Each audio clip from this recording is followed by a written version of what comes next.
Do you want to learn more on how to put money to work in regenerative food and agriculture?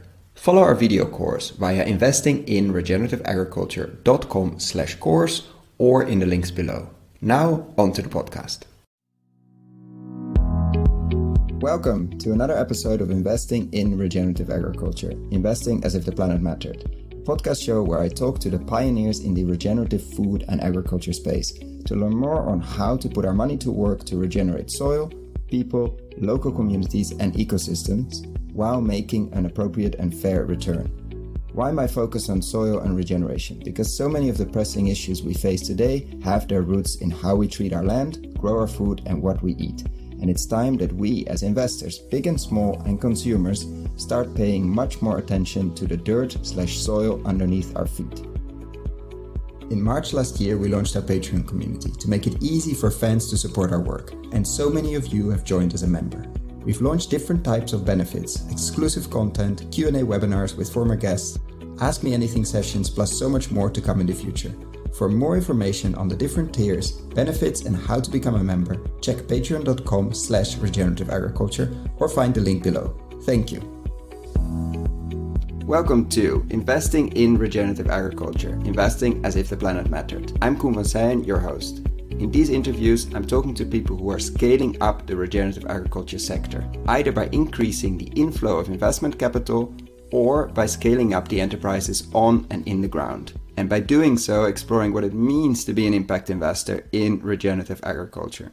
Why my focus on regenerative agriculture? Because the roots of so many of the issues we're facing in the world today can be found in agriculture. From droughts, migrant flows, obesity, social issues, water wars, climate change, hunger, they all have a connection to how we treat the land, grow food and what we eat. I hope you will enjoy this interview as much as I did making it. If you have any comments, please share them on SoundCloud or Twitter. And if you think this content is relevant or interesting for someone else, please feel free to share the interview. You're going to listen to an interview with Judith D Schwartz, writer, author of two very important books in the regenerative agriculture space. One on cows and soil carbon mostly, and one on water and the water systems we usually don't consider. Luckily, we had time to discuss many things in this interview, from how natural systems work to manage particular problems, in this case heat or carbon, how plants are running the show, how plant life is actually cooling the planet, and of course how it's actually possible to restore large-scale ecosystems, but that most people still don't know that, and that's really holding back this revolution. So enjoy!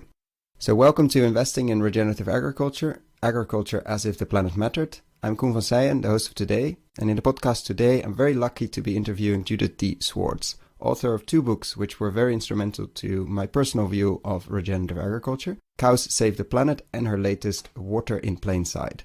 Both of the books are full of examples from around the world on how to manage land very differently. Welcome, Judith. Well, thank you. So to start with a personal question, how did you end up in the regenerative agriculture space and ended up writing at least two, but hopefully more, very interesting books on this? Well, it's always an interesting question to find out how people kind of leap into a new area. And for me, there actually was an aha moment. So I had been writing about new economics, which is basically the notion that the economy should serve the people and the planet as opposed to the other way around, in which I fear that that's kind of where we are now, where people and the planet seem to exist to serve the economy.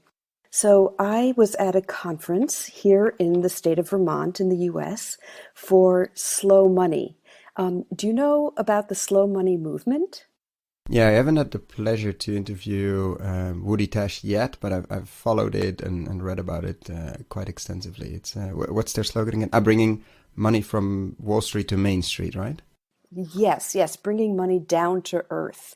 So basically it's a critique that one of our challenges right now is that money moves too quickly, that it's kind of spinning around quickly in an ever more abstract way, chasing finer and finer profit margins rather than doing the work in actual communities and keeping money in the community. So what they've been doing is steering investment towards small food enterprises that are, by definition, local. So I was at this conference and I heard a statement that simply would not let me go. And that was that over time, more CO2 has gone into the atmosphere from agricultural practice, from the soil, compared to the burning of fossil fuels. And that fairly hit me over the head because I felt that I was somewhat knowledgeable about climate change, and my assumption had always been that it was all about fossil fuels. But here was another element, and my reaction was, well, if indeed it has anything to do with the soil, if the soil has been the source of much of the carbon that we have been lofting into the atmosphere over time, well, that certainly seems like something we might want to know. So I started exploring that. And as I explored carbon in the soil and how we lose carbon in the soil, which is by tilling, which is by industrial agricultural practices such as adding a lot of synthetic nitrogen, such as leaving soil bare, which happens in a lot of our agriculture, industrial agriculture. Well, then I posed the question, then if we reverse that, can we bring carbon back from the atmosphere into the soil? And so that kind of, sent me on this whole journey to understand how soil works. And I learned that by drawing down carbon into the soil, that not only reduces the load of atmospheric carbon, but also it's really important for the water cycle because carbon in the soil acts as a sponge, and that allows us to hold water. In fact, I'll give you a statistic because I think it's just so important at a time that we are collectively concerned about water, and water-based crises such as floods and droughts are a problem all over the world. And the statistic is this, that for every increase of soil organic carbon of 1%, that represents an additional 27,000 gallons per acre of water that can be held in the soil. And that is huge because with all that water being held in the soil, that means that's a whole extra layer of resilience that we have. That means that we can last that much longer between watering in terms of growing of plants. And also when we're holding that water, it makes it that much harder to make a flood because the land absorbs the water. So anyway, as you can see, I got very excited about the possibilities inherent in the restoration of soil. And that led me to write a book about soil, which, as you said, is Cows Save the Planet and Other Improbable Ways of Restoring Soil to Heal the Earth. And it's basically kind of a soil's eye view of the world, a look at many of our environmental and economic challenges and how soil is a hub for them, that the depletion of the soil makes these problems more of a problem, and by restoring the soil, we can address these many problems. That's extremely interesting. And how did you, of course, as a journalist, you're writing books, but how did you choose cows as the first entry point and then water instead of, for instance, the other way around? Okay, so the title Cows Save the Planet, I mean, that's a little bit to draw attention. And it works. Yes, to alert the reader to the fact that in this book, you will be surprised. And the way that I came upon that is twofold. Okay, so the title is a nod to holistic planned grazing. Holistic management being a decision-making framework that has been developed by a fellow named Alan Savory, who is from Zimbabwe, lives part-time in the US and part-time in Zimbabwe, and these days part-time traveling around the world talking about how we can reverse desertification. So that's how I came to use that, but in a very literal, how do you pick a title for your book perspective. I was thinking about it and writing a book about soil. I mean, soil is kind of like a word that might in many instances end a conversation. Oh, I'm writing a book about soil. And someone might look at you and say, okay, that sounds very interesting. I think I'll move to the next person I might meet at this cocktail party. It just, soil isn't considered sexy, although these days people are understanding just how important soil is. And there's a whole kind of, soil movement that I can also mention. But so I was wondering what title can I choose for a book about soil? Because I just didn't think that a title like Soil is Really Important, We Should Care About It, was going to work. And I was just wandering around my house and noticed a book that my son had strewn on the floor. And it was a comic book by Gary Larson of the Far Side comics that are always very amusing and often draw on talking animals. And the title of that book was Cows of Our Planet. And I thought, cows of our planet. Cows save the planet. So that's how I came up with that title. Very interesting. And I still remember the first time I read something about holistic management was in a book, something like 12 Solutions to Save the Planet, something like that. Was the story of Tony Lovell and Bruce Ward down in Australia and that was the first time I read something also about Alan Savory, because it was mentioned there. And it was an aha moment, the whole soil, water, drought, cow discussion is slightly more complicated or complex than we led to believe. Right.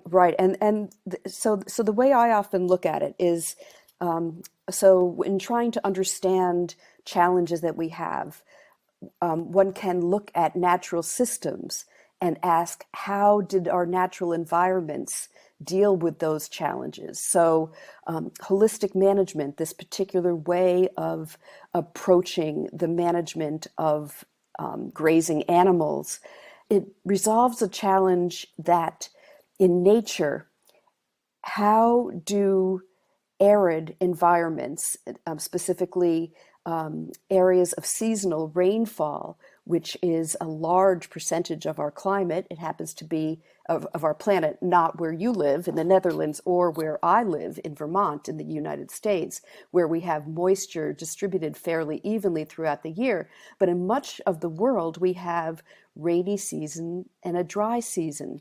And so nature had the challenge, how do we maintain moisture in the soil in order to sustain plant and microbial life from the end of one rainy season to the beginning of the next?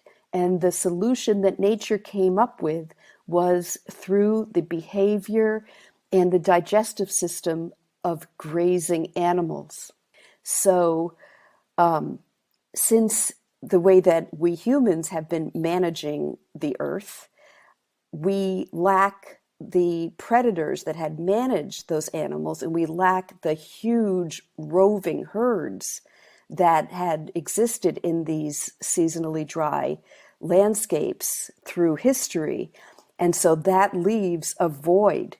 So that void can be filled by humans managing grazing animals in a way that they had acted in natural ecosystems, so that the grazing animals, they would nibble the plants in a way that stimulated the growth of plants. Their waste hydrated and fertilized the soil, and their trampling pressed in the dying plant matter, the dried out plant matter, so that it could be acted upon by the microbial life, all of which maintain moisture in the soil. And those animals were in turn managed by predators that would keep them on the move. And without those predators in our landscapes right now, then we humans can manage those animals in the same way. And if you look, because it's it's funny how we both, not coming from let's say a rangeland with a wet and dry seasons, got so interested in that topic. But it's a side note. And because this looks at the movement of livestock on rangeland, and then you decided for the latest book to take it a bit more broader and at the same time more specific, and you ended up on water.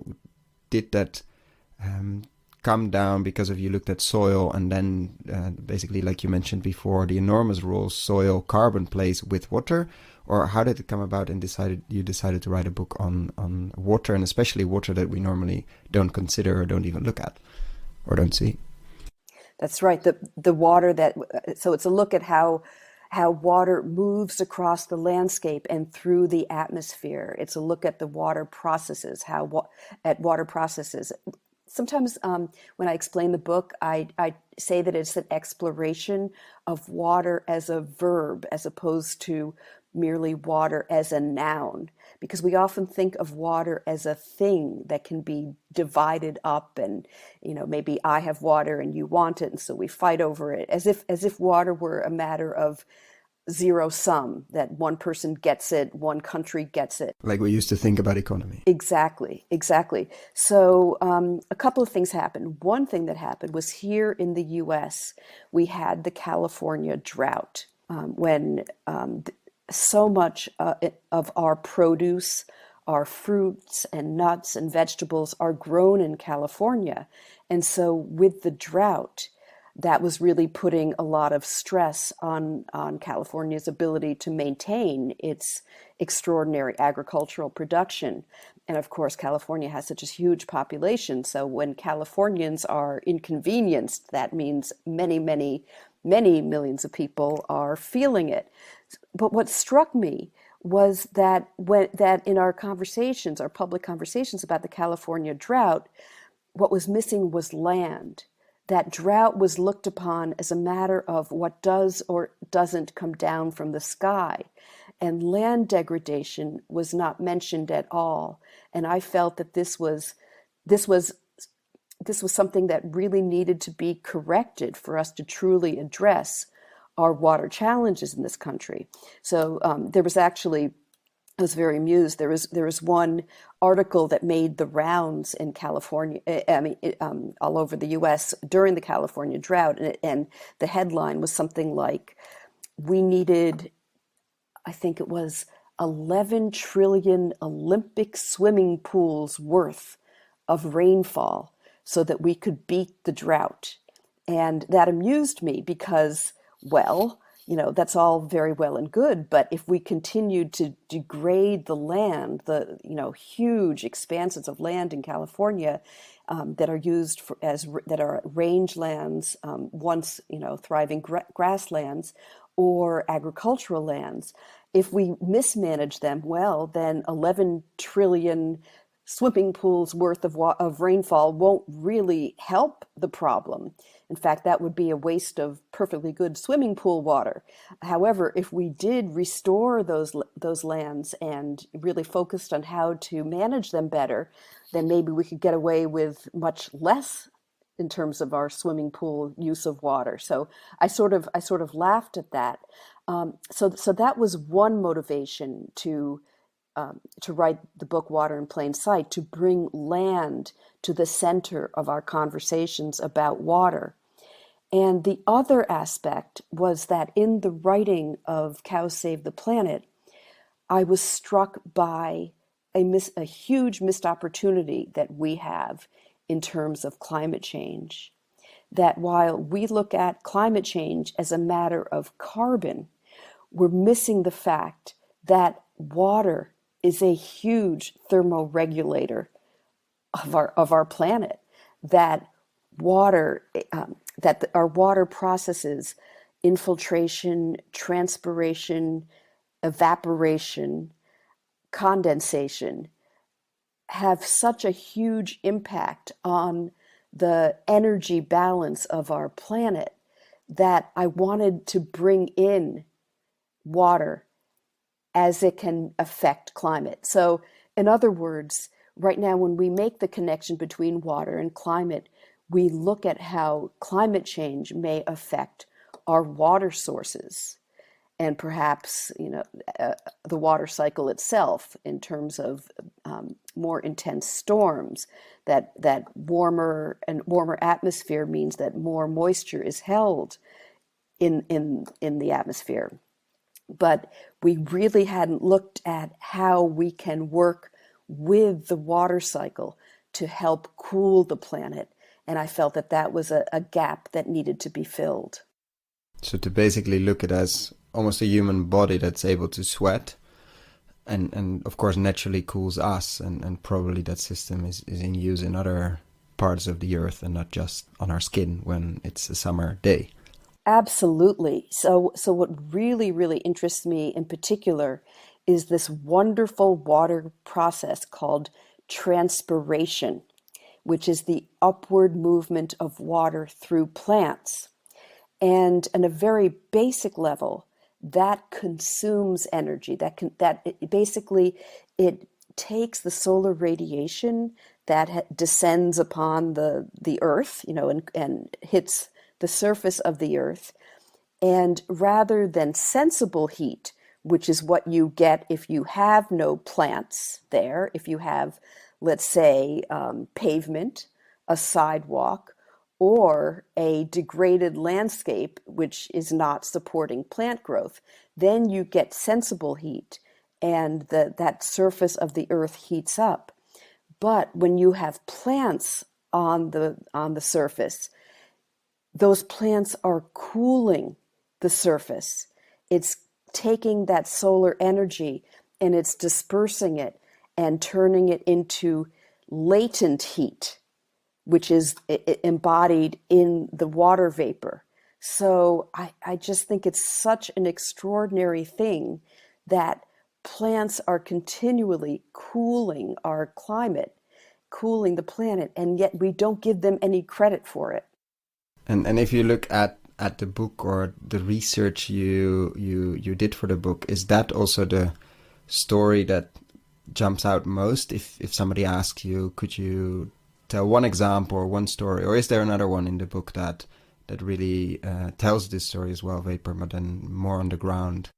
Wow, well, there are so many stories, but basically, I know it's a tricky one. Yeah, it is a tricky one. But to answer your question, if someone said, "What did I learn the most from?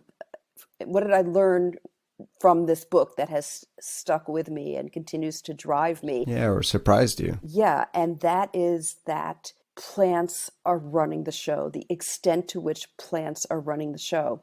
So there's an Australian farmer, author, kind of maverick thinker named Peter Andrews. And there's a quote from him that I like to refer to because I think it's so telling. And that is this, that plants manage water, and in managing water, they are managing heat. And that to me is really, really powerful. And then a corollary to that is that he notes that kind of, again, this goes back to the question that I like to ask, which is, how do natural systems deal with a particular challenge? And one challenge is to manage the heat inherent in the solar radiation that the planet receives every day. And so Peter Andrews calls attention to the role of plants in that management. And he also notes that we have, I'm trying to think, devegetated. I knew that there was a word I was trying for. Devegetated about 1/4 of the planet by paving over it, by building buildings that have surfaces that are absorbing heat, and by deforesting, and by cutting down, by having areas of land that are degraded and are therefore not supporting plant life. So that's about 1/4 of the planet that is no longer managing solar radiation as effectively. And so while on the one hand, that's a very distressing fact, the way I like to turn it around and say, wow, what an opportunity we have to start managing the heat better. So we do have lots of opportunities, but we need to understand what it is that we want to do in order to restore ecosystem function all over the earth. And if you look at, let's say, a year ago until now, you released a book. Obviously, I've had a lot of discussions on water and water in a bigger system and water systems. Have you seen the discussion change in the last year or so? And if so, what has changed? So in terms of water, I have not seen it change. And one thing I think that must be said is that here in the United States, the conversations about ecology have kind of stalled. I don't want to say they've stalled, that's overstating it. But at this point in the US, people are so distracted by politics. I don't mean to say that as a judgment because I'm distracted too, but I think that it has really taken our focus away from ecological processes, which is really a shame because we need to be focusing on that more. So I haven't seen the conversation change around water, but I have seen a tremendous change in the conversation around soil. So I can say that, so the Cows Save the Planet, the book on soil, came out in 2013. When I was writing that book, it was basically kind of me sitting here at my desk in Vermont, reading information about the importance of soil carbon, about the importance of soil for biodiversity, about what wonderful things happen to areas when the soil is restored. And I was sitting here by my lonesome saying, oh my gosh, this is amazing. I mean, I had my sources, but it was really kind of me in contact with my sources, in contact with my editor, in isolation.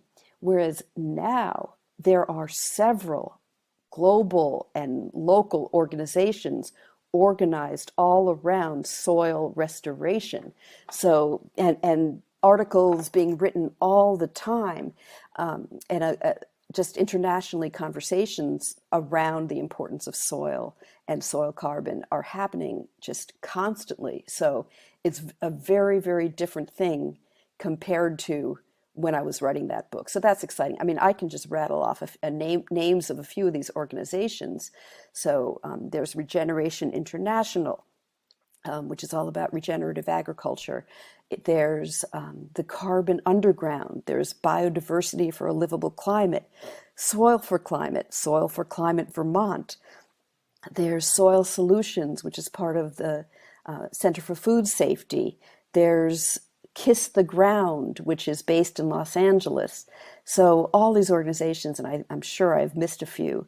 The Soil Carbon Coalition, that's been going on, but that's been expanding, and they do incredible work, including there's now an app, which is an atlas of biological work, so that you can see the impact of restoration of soil and how that enhances that land's capacity for photosynthesis.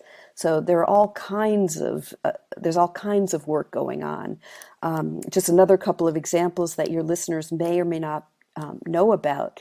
There's the 4 per 1,000 initiative, which was introduced at COP21 in Paris, and this has been driven by the French Agricultural Ministry, and it's a voluntary initiative in which nations or entities, NGOs, organizations, all kinds of entities can pledge to increase soil carbon at a rate of 4 per 1,000, 0.4% per year. And by doing that, if we do that I think it's all agricultural lands globally, then we can stall the increase of adding carbon to the atmosphere. They talk about the carbon gap. So that we need to not only stop emissions, but we need to also start drawing down. And so the 4 per 1,000 initiative calls attention to the capacity for us to start drawing down carbon. Just last week in Rome, there was from the FAO, the UN organization, an event focused on the opportunities inherent in soil carbon sequestration. So this is happening constantly now, and it's really, really exciting because, as I said, when I was just beginning to get into this area, I felt very much like a voice in the wilderness, but it is now I am among many, many colleagues, and that is a really good feeling. That's amazing to hear, and I will make sure I'll link to all of the organizations you mentioned and the initiatives down below. And if you look at the agriculture space, you talk a lot with farmers, you talk a lot with rangers and land users. Has that discussion changed, and what do you see as the biggest opportunities for the next, let's say, year or 2 years? What do you hope to see changing in your discussions with the people that at the end are responsible for managing the lands? Okay, well, where I think that it has changed is that regenerative agriculture has become a much more known concept and a phrase that can be used to communicate with consumers so that people can buy products that are not only not hurting the environment, but that are actively restoring the environment. So for an example, here in Vermont, there is a fellow named Jesse McDougall who has a sheep farm, and he has a regenerative CSA. So my husband and I purchased lamb from that farm, and I have actually seen how that farm is restoring land. I've seen where the grasses are growing much more fully, and that there's much more biodiversity in the plants that are growing. The land is healthier.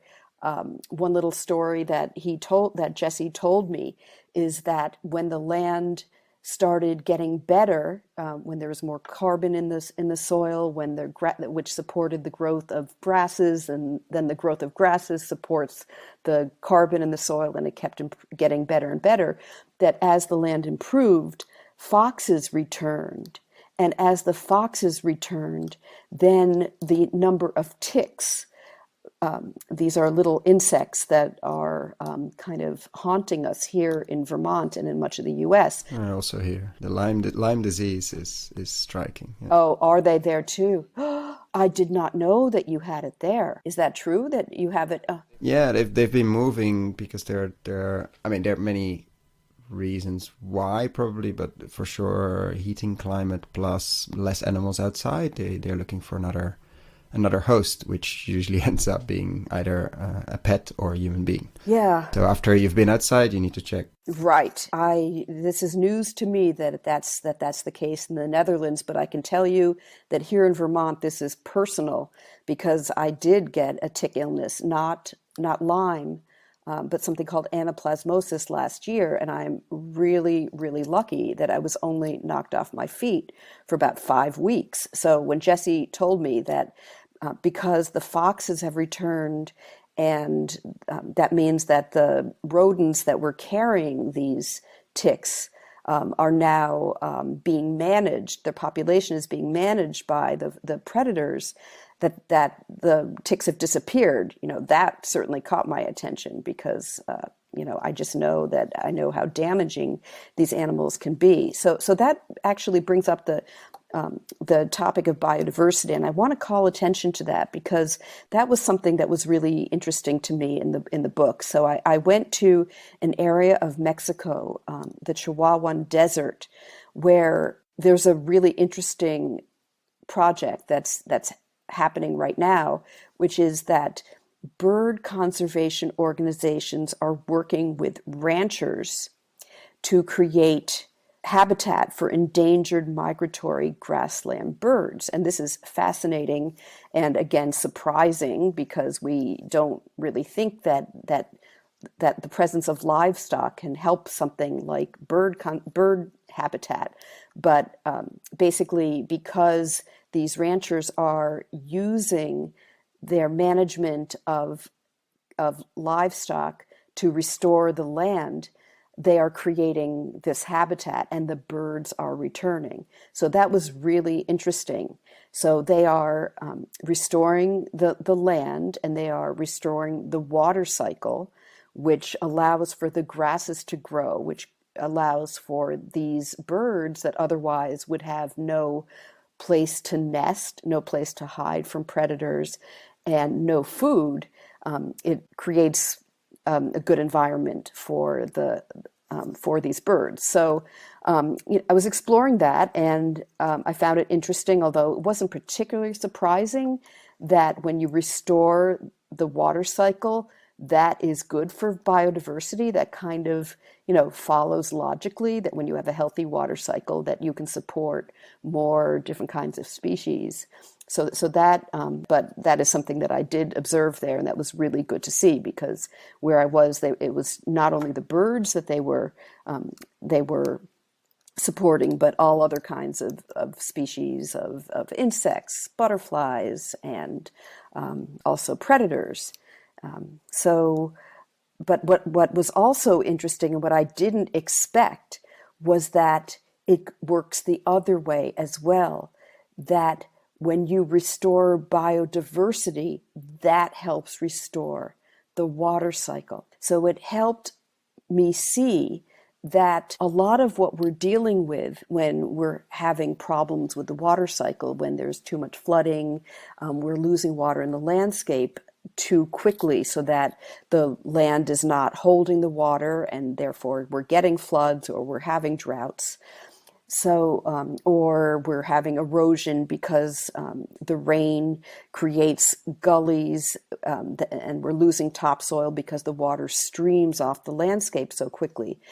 But when we restore biodiversity, that biodiversity helps us restore the water cycle. So when we bring back such animals as beavers or prairie dogs, that is slowing down the water, that is holding water on the land.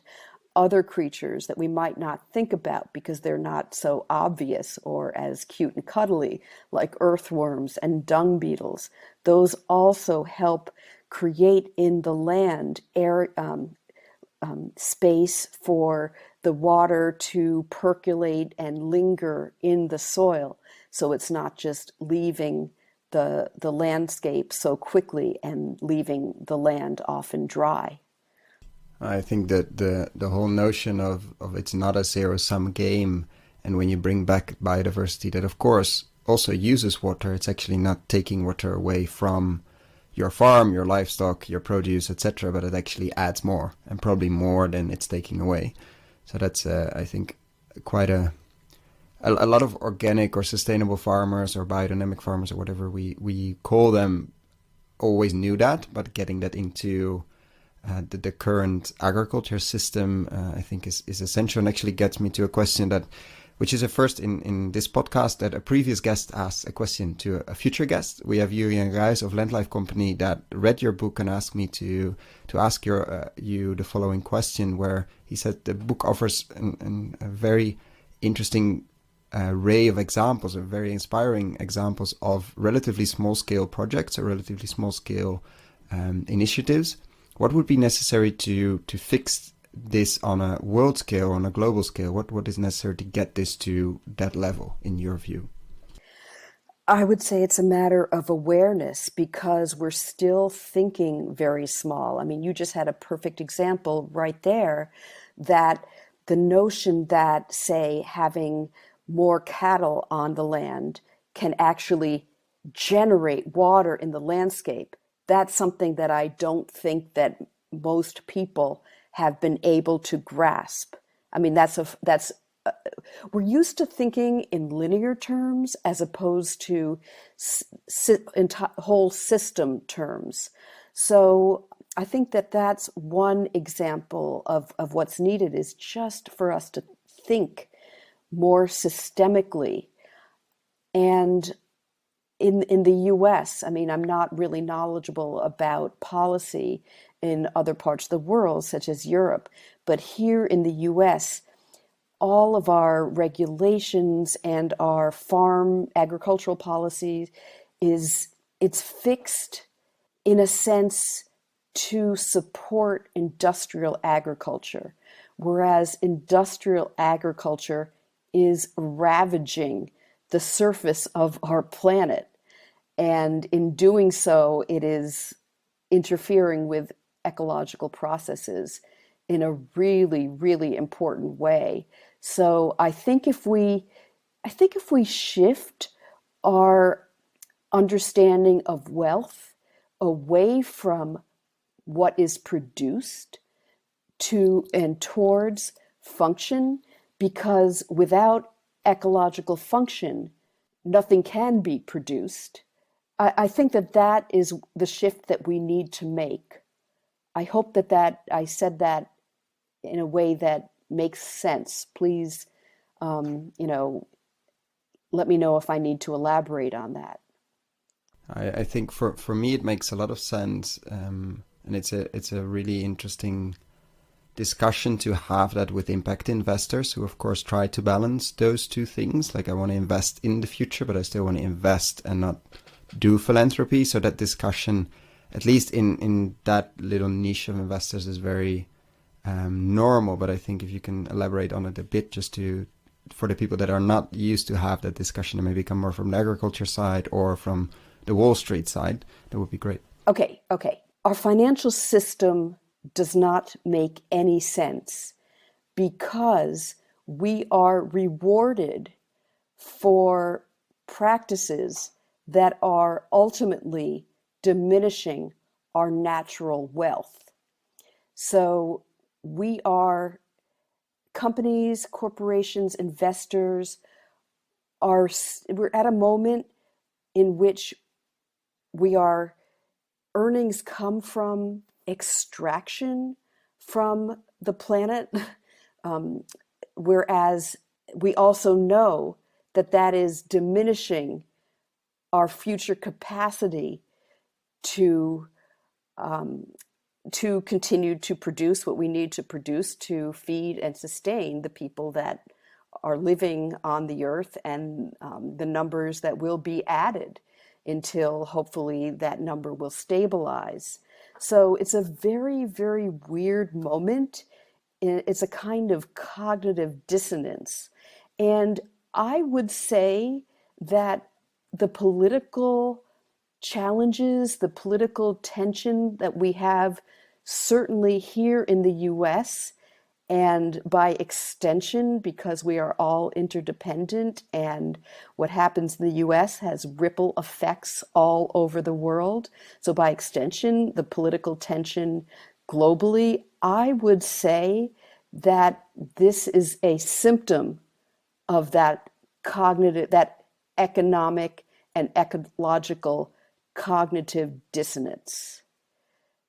That it's not working, but our institutions have not figured out a way to get things to work. I hope that's not too abstract, because I'm still kind of working out my own understanding of this, but we are at a really, really important inflection point.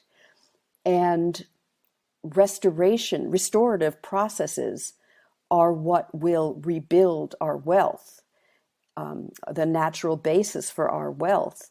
And one thing that I just really think is so important, because I don't think that most people know this, is that we can massively restore those ecological processes, and we can do so on a large scale. And I think that people don't really know that. I think partly because we don't see ecological change, and because we tend to look at how conditions are right now and assume that it has always been that way.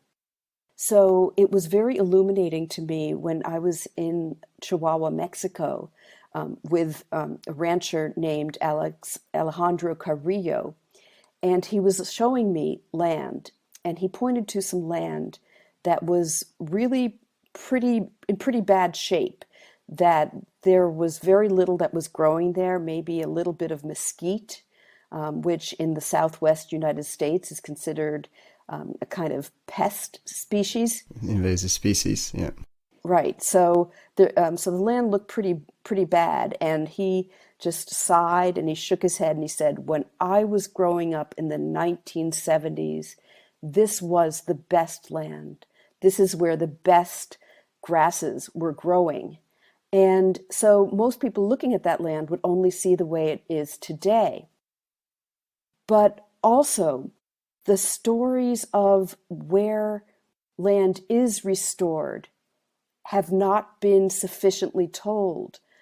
Most people don't know that it's possible to restore land and to do so on a really pretty massive scale.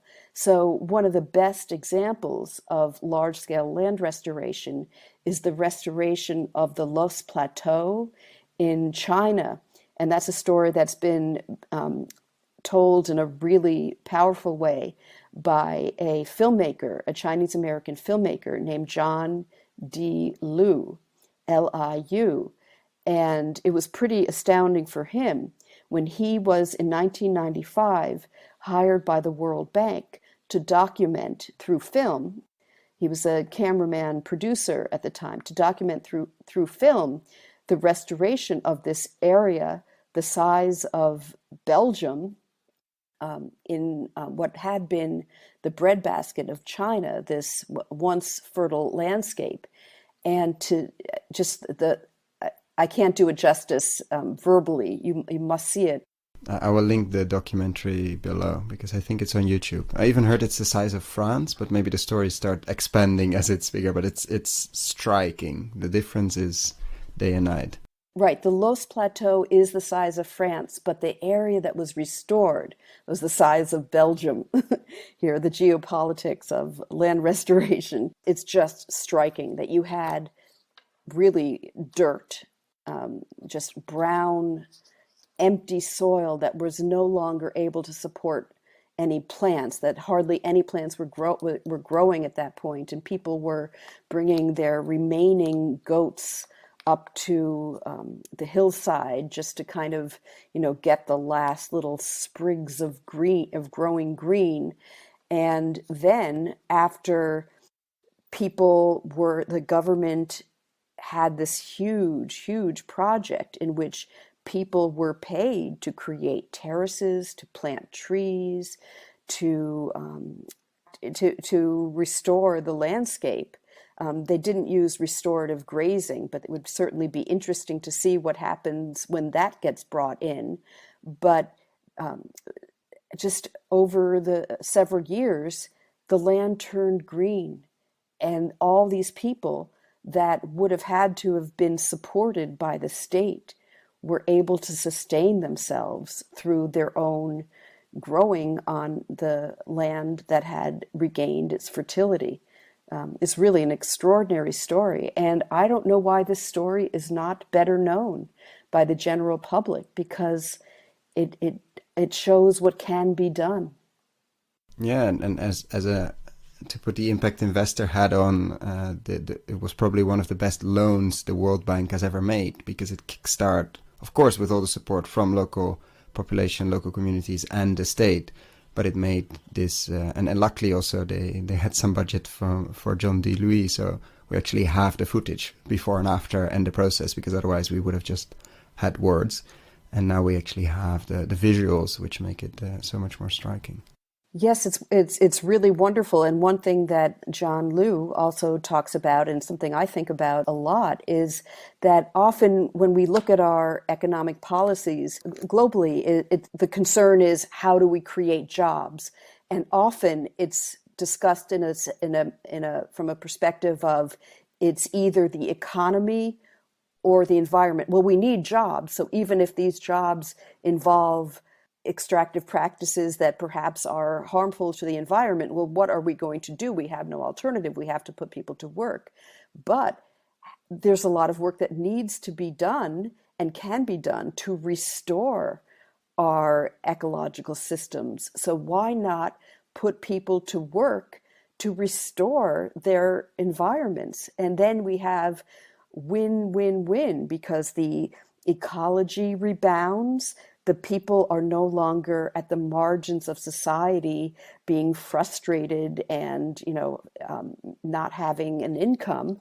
And also, many areas of the world that have seen a lot of land degradation are areas where there are, political tensions. So then that takes that pressure off too, because populations where they are not able to sustainably manage their food systems, for example, these are people that are going to be flooding the cities, and then the cities can no longer sustain their population. Then you get overflow, and then you get these kind of mega city scenarios where you have areas of slums and water problems and sanitation problems, and that's a recipe for unrest. Yeah, definitely. I think that has been said many times, society that doesn't manage their land and their soil well, which will eventually go under. And I think we're running that risk. I think it's a great point to, because I don't want to take too much of your time, to also end this interview. I want to thank you so much. I will link as many links as I can find. You mentioned in the description below, and I also put a link to the books, obviously, and also to the documentary of Don Diu to give people a good overview of what we've discussed here. And I will definitely keep checking in. I'm curious what the next deep dive will be in the regenerative agriculture space, and I guess we'll find out in a year or two or so. Thank you so much. Absolutely. I'm working on it. You just listened to an interview with Judith D Schwartz, author of Water in Plain Sight and Cows Save the Planet. We talked about many things in this interview, how plants are running the show and how they're actually cooling the planet. Thank you for making the time to listen to this podcast and making it all the way till the end. I hope you enjoyed it as much as I did. If you have any comments or ideas for future guests, please share them on SoundCloud or Twitter. And if you think this content is relevant or interesting for someone else, please feel free to share the interview. And I hope to see you again here soon for more of these type of interviews. If you found the Investing in Regenerative Agriculture and Food podcast valuable, there are a few simple ways you can use to support it. Number 1, rate and review the podcast on your podcast app. That's the best way for other listeners to find the podcast, and it only takes a few seconds. Number 2, share this podcast on social media or email it to your friends and colleagues. Number 3, if this podcast has been of value to you and if you have the means, please join my Patreon community to help grow this platform and allow me to take it further. You can find all the details on patreon.com/regenerativeagriculture or in the description below. Thank you so much and see you at the next podcast.